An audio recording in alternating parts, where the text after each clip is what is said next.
What did it say about the power of Manchester City, Darren?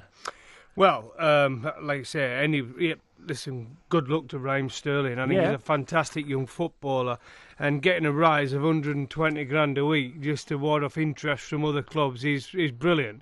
Great news for Manchester City, great news for the footballer.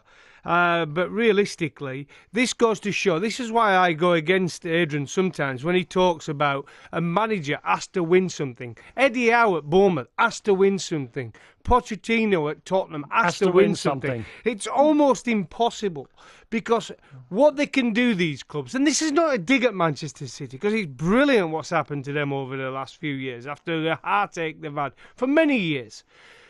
But when they can pay, not one player, which some of these teams might pay one player a ridiculous fee. Arsenal are doing it with Mesut Ozil. Yep. More about that later. And we're seeing what's Ramsay. happening because of that. Now, Manchester City can do this with 5, 6, 7, 8 players. They can. And this goes to show, what Leicester did was a miracle. What Leicester did a few years ago was a miracle. And God bless them for that. And God bless them for that, yeah. And by doing that, clubs like Manchester City and Manchester United went out and made sure it's never going to happen again. And this is what happens. I mean, every time there's a big, up bump in the television contracts, and clubs from outside of the absolute European elite start to spend substantial amounts of money on players, the big Champions League clubs and the clubs who fancy themselves, the really elite clubs, they just double the price of the players. Yeah. Because it doesn't matter to them, because if they spend 70 million on a player today, they'll get 70 million for one of their players tomorrow. And so that's a bit of what they do.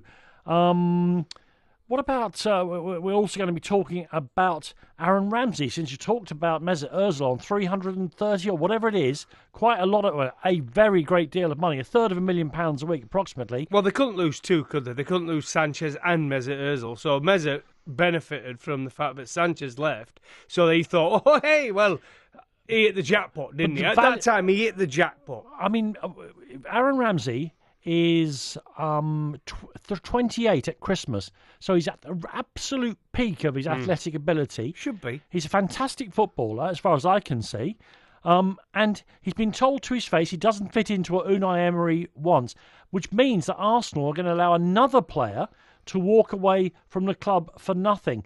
The problem is he won't be going to play for, with all due respect, Angers in France or Alaves in Spain. He will be going to a Champions League club. Can Arsenal really afford to let him go? Well, they obviously think so. The manager can only see a place with Aaron Ramsay running down, with whoever's fault it is, but his contract's now coming to an end, same as so many of them at Arsenal. Ivan Gazidis starts his new job at AC Milan today, coincidentally. Well, as you said to me earlier, but every club will be going to AC Milan in about 2 years when they're all running out of their contracts and getting an absolute steal and bargain of some of their players. Unless he's learned his lesson. Yeah, unless he's learned his lesson. Yeah. But it's yet another player who can go and leave. I actually think it's a good thing for Ramsay to go. I think he has been a good player for Arsenal. But I think as Ox has proven, as Walcott's proven, you can benefit by moving. Do you know what I mean? Your performance can you can be appreciated. And I think Ramsay now is at that point where he needs to leave Arsenal. We'll really get into this in a little while. I'll be asking Arsenal fans. I mean, as I keep saying, you can fool journalists. Whatever any of them say, we can't watch every single game of every team. We come on here and speak with the detail when we know it and generalities when we don't. But the people who watch Arsenal week in, week out, either on television or in the grounds, you can't fool them. And I'll be asking Arsenal fans, are they happy to see the back of Aaron Ramsay? For free. For free, by the way. That's the biggest thing on that. For free. If they were getting 60 million for it, it'd be a different story. There you go. Of course. But to strengthen one of your rivals without... I mean, I'll ask you the simple question. Is it a good move or a bad move for Arsenal to let Aaron Ramsay go for nothing? Because you cannot fool the fans. They see what the players are actually doing in those stadia. Which takes us to fans and stadiums again. I mean, Darren, I risk getting skinned alive in East London. But after last night's match, let's be honest, Spurs have now won more games at the London Stadium than West Ham have won this season. I just thought I'd put that in there.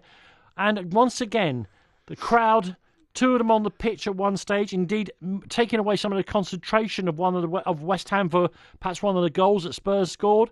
I don't think West Ham were in the game very much because they brought on Arnautovic. When they got their goal, the stadium was 3/4 empty.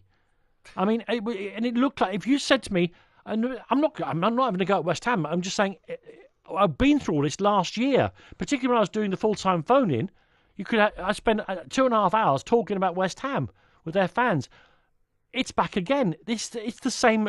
They're having the same season last season, and they're having it again this season. Okay, well, let's have it out. Tell us, West Ham fans, what is the issue? Because a lot of them came on here encouraged at the start of the year. Said, listen, they blamed the owners. The owners have spent, what did they spend, 100 million? A bit north of that, yeah. Yeah, a bit north of 100 million pounds. So they said, whatever now, that's all they wanted. They wanted the club and moving into this stadium. They were promised the money. They've got the money. Now, the performances are not matching, at this moment, what they've paid. Last night, they were woeful, weren't they? They were woeful. We could have that argument whether it was Tottenham's first team, second team, whatever. Or a mixture, yeah. Right? Tottenham are in a different league. A different league to West Ham, no matter whether they played their first 11 or second 11. West Ham were woeful. And they're 13th in the Prem, and they've won 2 games and got 8 points, West Ham. Is that good enough? Is that the improvement they expected with a new manager? Well, why don't you come straight on and tell us about that? 08717 223344. For me, it looked like nothing had changed. And I had expected with the manager, the money they'd spent, and indeed some of the players they brought in, that change would be noticeable. But West Ham fans, is it the same old, or is there something new happening there? Or was it just two numpties who got on the pitch that made me think it was like last season? 08717 223344. We'll discuss this. I mean, don't forget, over 50,000 there for a Carabao Cup game. Well done all the fans who turned out, Spurs and West Ham. West Ham must have had 40,000 people in that ground for a Carabao Cup game. So, not blaming them at all. They're all gone before the end, but that's a separate issue. What is going on at West Ham now? You're the ones who see them. Tell me, has anything changed? Or are we just in the same circle of crisis, if that's the right word, and maybe not be the right word, as we were last season? 08717 223344 is the number. Talk to me, Danny Kelly. Talk to Darren Goff here on Drive. Remember, this is Drive on TalkSport in partnership with Sky Sports. Drive on TalkSport in partnership